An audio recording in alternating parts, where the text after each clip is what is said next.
E hoje nós vamos falar aqui o que fazer após ganhar uma licitação. Muita gente que está começando não sabe o que fazer, ganhou uma licitação e agora, né? O que eu faço, para onde eu vou, o que eu tenho que ver agora, quais são as minhas ações, o que eu já deveria ter visto e por acaso não sei. Vou falar sobre isso justamente na aula de hoje. Eu vou começar aqui, galera, te convidando a comparecer toda segunda e quarta-feira. Toda segunda e quarta-feira nós temos essa nossa série, né, do Café com Licitação, onde a ideia é fazer um café da tarde. Hoje, por acaso, eu estou bebendo água, não café. Mas a ideia é a gente fazer um bate-papo aqui como se fosse um café da tarde mesmo, uma coisa bem informal. Beleza, galera? Então, hoje eu vou tentar dar esses primeiros passos, né? Para quem está começando, o que você tem que fazer depois que você ganha. Claro, a ideia é falar sobre licitação, mas eu vou entrar no mérito aqui também da dispensa de licitação ou contratações diretas, o que você faz, né, após ganhar um processo de compra do governo de modo geral. Vamos lá, então, ganhei a primeira licitação, o que eu faço? Primeira coisa, você tem que entender que tem algumas coisas que você tem que fazer antes de começar a licitação. Vai te impactar na decisão depois. Eu vou tentar primeiro falar o que você tem que fazer antes, para depois o que você tem que fazer depois que ganha, tá bom? Primeira coisa que você tem que fazer antes até mesmo de participar, você tem que ver 3 aspectos. São só esses aspectos, Serra? Não, não são só esses, tá? Isso aqui é que vai, você sabendo disso, você vai tomar ações depois, então por isso que eu precisar dessa informação. A primeira delas, qual que é a modalidade de licitação? Se a modalidade ela é pregão, se é convite, se é tomada de preço, concorrência, enfim. Qual que é a modalidade de licitação que você está participando? Por que isso importa? Justamente pelo seguinte, pelo próximo ponto, que é o seguinte, o próximo ponto é ver se a licitação ela é sobre o sistema de registro de preços ou não. Aí você fala, pô, Serra, mas o que isso tem a ver com a modalidade? Já fica aqui a primeira dica.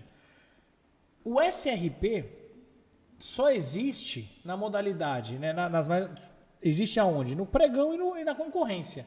E é mais comum no pregão. Concorrência SRP é raro, mas pode.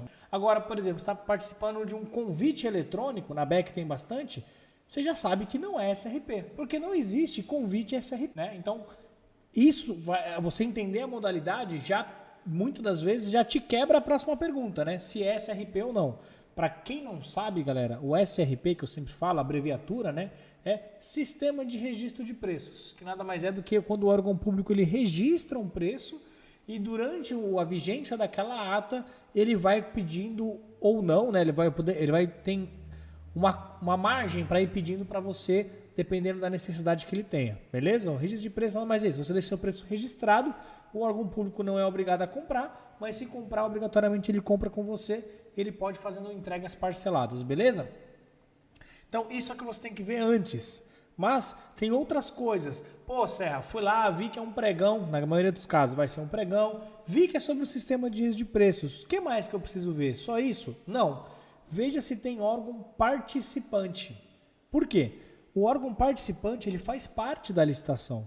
Então você vai precisar entregar lá também, principalmente se estiver agrupado no mesmo item. Então o próximo passo é ver se tem órgãos participantes ou não. Ali você já vai entender, pô, vai ter participante, não tem que entregar nesse endereço, tem que entregar naquele outro. É o próximo ponto que você tem que ver tudo isso antes de participar, beleza? E claro, o prazo de entrega. Ah, mas é só isso que eu tenho que ver, Serra? Não, isso aqui são coisas que você tem que ver para tomar ações depois que você ganha, tá? Então, visto isso, vou participar, ganhei. Quais são as ações que eu tenho que tomar agora, depois que eu ganhei a licitação? Vamos lá. Então, ganhou uma licitação. Você já viu qual que era a modalidade. Faz de conta que é um pregão. SRP? Faz de conta que é. Então, vou te dar o primeiro cenário, onde você ganhou um SRP, uma licitação pelo sistema de registro de preços. Eita, quase eu derrubei minha água aqui agora, galera. Eita. Vamos lá. Ganhou a fase de lances, né, que é o que muita gente acha que é o mais importante. Não vou entrar no mérito, mas você vai ter que fazer a aceitação da proposta, depois a habilitação. Depois vai ter o prazo para intenção de recurso, tudo, faz de conta que tudo isso passou. Você vai assinar a ata. É um registro de preços, então tem essa ata que eu falei para você. Você vai ter que assinar essa ata, é o primeiro passo. O órgão público vai mandar essa ata para você pode assinar com o seu certificado digital, pessoa física, ou você imprime, assina e manda pelo Correios. É um dos benefícios, inclusive, do certificado digital, beleza? Então, assinou a ata, qual que é a próxima dica? E aí sim eu começo nas dicas que muita gente não sabe, né? Começamos a ficar na parte mais interessante da aula, a parte que talvez você não saiba ou que você não faz, né? Enfim. Fazer o marketing dessa ata. O que é isso? Você viu que é registro de preços. E aí, geralmente, na ata de registro de preços, o órgão público ele permite aquele famoso carona, que nada mais é do que aquela adesão da ata por órgão não participante. Existe essa figura do órgão não participante, aquele que não estava no edital. Você faz o marketing dessa ata, você informa aqueles órgãos públicos que você tem aqueles órgãos públicos que você quer entregar, que você consegue entregar, claro, né? É perto da sua cidade, é perto da sua empresa, é no seu estado. Você informa ele que você ganhou uma licitação e que se ele precisar, você também está disposto a entregar lá.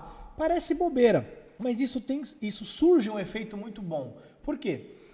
A maioria dos órgãos públicos compram as mesmas coisas e a chance de você vender algo em um órgão público que outro órgão público também compre é grande. São raros os segmentos onde é uma licitação específica para aquele órgão público e só ele faz aquela licitação. Geralmente outros fazem.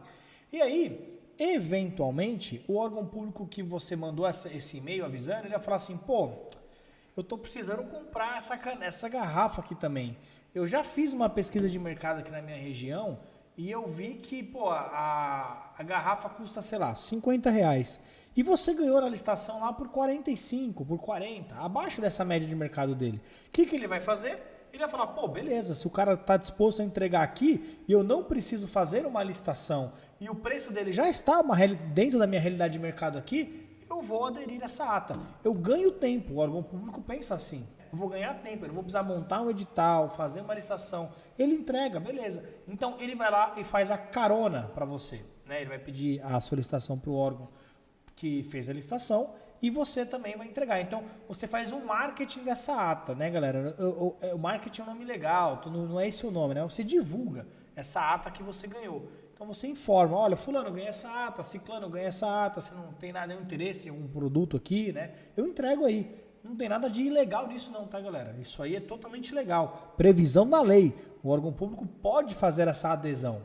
A gente dá o nome de carona aqui porque é um nome, né, popular, assim, mas eu tenho um nome técnico para isso. A legislação ela traz como órgão não participante, ou adesão, né, da ata de registro de preços por órgão não participante. É a razão social, digamos assim, né? O nome popularmente conhecido como carona. Então dá para você fazer isso. E poucas empresas fazem.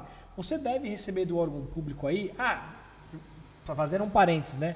Eu sei que alguns vão perguntar, pô, Serra, mas como é que eu entro em contato com essa galera toda? Como é que eu mando como é que eu faço essa divulgação? Você deve ter recebido aí no seu e-mail diversos e-mails de órgãos públicos solicitando cotação de preço. Todo mundo que participa de licitação recebe. Chega a ser até desgastante, porque é muito e-mail. Só que, quer mandar um e-mail? Tudo bem, mas não reclame quando eu te mandar um também. Então, eu recebo esses e-mails, salvo eles, o e-mail, né, da galera. Quando eu ganho uma licitação, eu disparo um e-mail para essa galera falando que eu tenho uma ata de registro de preço, se ele quiser comprar. E aí eu posso fazer isso quinzenalmente, mensalmente, diariamente. Eu não aconselho. Uma que você vai encher a caixa de entrada do órgão público, ele vai ficar pistola contigo, você não vai ter tempo para isso, mas fazer isso com uma certa frequência, tranquilo, tá divulgando a ata que você ganhou, não tem nada demais com isso, tá, galera? Nossa, eu tô com um torcicolo aqui hoje. Não tem nada demais com isso. Então, você pegar a ata que você ganhou e captar esses e-mails, guarda e divulga pra galera, sossegado, 12/8, não tem problema. Então, essa é uma das coisas que você pode fazer. Outra coisa que você faz, a partir do que você ganhar essa ata, já divulgou tudo, anota em algum controle a vigência dela. Quando que ela vence e o preço que você ganhou. Se você trabalhar só com um produto, fica mais fácil você fazer esse controle. Se você trabalha com vários, né, tem uma gama aí de, sei lá, de 10 produtos, cria um controle por produto, para você saber, olha, eu tenho essa ata, essa, cada uma está na vigência X ou Y e também no preço unitário de tal. Por que que isso é bom? 2 motivos. A partir do momento que você vê que o seu preço praticado já está ficando difícil para você manter naquelas atas que estão mais antigas, antes do órgão público te fazer o empenho, você pode pedir eventualmente um cancelamento daquela ata, tá? Então você tem que se antecipar. A melhor maneira de você controlar isso é ter um Excelzão ali, ó. Órgão público tal, item tal, valor tal. Então você começa a ter uma base por item de quanto que é. Esse é para você não se ferrar, digamos assim, né? É muito pesada essa expressão que eu usei, mas é uma maneira de você se prevenir de possíveis prejuízos ou possíveis problemas. Só que tem um outro ponto que te ajuda a você fazer isso. Lembra que eu falei que você pode mandar um e-mail para o órgão público divulgando aquilo que você já tem? Você já deve ter recebido também algum e-mail de algum órgão público pedindo isso para você. Você não tem nenhuma ata, não? Pô, aonde você vai olhar isso? Você tem um controlezinho ali. Qual que é o item? Ah, tá. Eu tenho essa, tenho aquela, tenho essa outra. Fica mais fácil para você vender depois, tá bom? E claro, se você for divulgar, se você divulgar isso para os órgãos públicos, fica mais fácil até para eles se balizar. Por que eu estou falando isso? Porque não são todos os órgãos públicos que podem pegar carona em todas as atas. Tem órgão público que pega a regra, para quem não sabe, deixa eu explicar mais ou menos a regra para vocês aqui. A regra é a seguinte: órgãos públicos municipais, eles podem pegar em todas as esferas carona, municipal, estadual e federal. O estadual, o órgão público da esfera estadual, ele não pode pegar para baixo, ele só pega para cima. Então, na esfera estadual ou na esfera federal. E o órgão federal, ele só pega carona nessas atas na esfera federal. Então, veja, dependendo do degrau que ele esteja nessa hierarquia, né, digamos assim, entre aspas, se ele for federal, ele só pega carona no âmbito dele, federal. Se ele for estadual, no dele ou para cima, no estadual ou no federal. E o municipal, aí ele consegue no âmbito dele, né, nos municípios, nos estados e na federação. Essa é a regra. Então você pode, inclusive, colocar nesse controle, recomendo que você coloque nesse controle qual que é a esfera daquele órgão público. É uma prefeitura, é um órgão, um instituto federal, uma esfera federal, é alguma coisa municipal, enfim, sei lá, estadual. Você vai lá e coloca para você saber.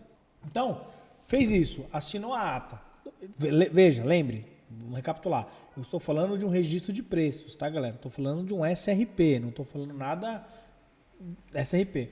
Viu que a SRP ganhou, você assina a ata e vai divulgar essa ata para os órgãos públicos. Faz um controle dessa ata com vigência, preço, para você não perder. E o próximo passo, você pede espera, solicita o empenho. Esse sim é o próximo passo, assim, um passo que você tem que fazer. Esperar esse empenho. O que é o empenho? O empenho nada mais é do que o pedido. Não necessariamente é o pedido, mas ele muitas das vezes é o pedido. Tem órgão público que ele faz o empenho, depois ele manda uma ordem de fornecimento, uma ordem de serviço, cada um dá um nome, né? Então, o empenho, mas é o documento oficial que te garante que se você entregar aquele produto, você vai receber. Então, nunca faça nada, não entregue no órgão público sem esperar esse empenho. E veja, estamos falando do SRP. Então, registro de preços. Não saia desesperadamente comprando tudo se é registro de preços. Ele pode ser que ele não compre tudo. Inclusive, na maioria dos casos, ele não compra tudo de uma vez. Ele vai comprar parcelado mesmo. E o órgão público, justamente por ter essa previsão dele não ser obrigado a comprar tudo, ele dá uma majorada. Então, se coloque no lugar dele. Você é órgão público. Você está precisando fazer uma previsão de canetas durante o ano. Você vai prever exatamente aquilo que você acha que você vai gastar ou você vai prever um pouquinho a mais? Você vai prever um pouquinho a mais. Para ter essa cara, eu não sou obrigado a comprar, eu vou ter uma margem de segurança. Então, ganhou uma licitação, não é SRP, calma. Não se desespera, não sai comprando com o fornecedor, espera vir um empenho. O empenho é o pedido e lá vai estar a quantidade. Se são 10 unidades, se são 100 unidades, se são 40 unidades, enfim. Ali você vai ter uma base de quanto é para entregar, e aí você já viu o prazo de entrega lá atrás, você já viu quem é participante, já tentou fazer uma divulgaçãozinha da ata lá para órgãos não participantes, aí você começa a rodar. Sempre espere o empenho, o pedido. Eu já vou continuar aqui. Claro, galera, você vai trabalhar, eu estou falando no sentido de que você venda produtos. Ah, Serra, mas e se eu prestar serviços? Vai ter o empenho de toda maneira, ele não é algo facultativo, ele vai ter, tá? E aí você, dependendo se for um serviço, você vai ter também um contrato, que você assina. Este contrato, ele já estava previsto lá no edital, né? Então vai ter lá no edital o contrato, minuta de contrato, você deve ter visto isso. Este contrato será o que você vai assinar quando ganhar a licitação, quando for feito o empenho. Então ele está lá para você ter como base qual será o contrato. O órgão público não pode criar um contrato depois que já acabou a licitação, se ele não estava no modelo como um dos anexos no edital. Eu não sabia que você inventaria essa regra, criaria uma cláusula aqui. Talvez eu não tivesse participado. Então, por isso que ele tem que colocar lá a minuta. É aquela minuta que vai ter que ser assinada. Então, quando você está participando da licitação e você presta serviços, veja se tem minuta de contrato. Se tem, leia, porque é aquilo que você vai assinar quando ele fizer o pedido. Show de bola?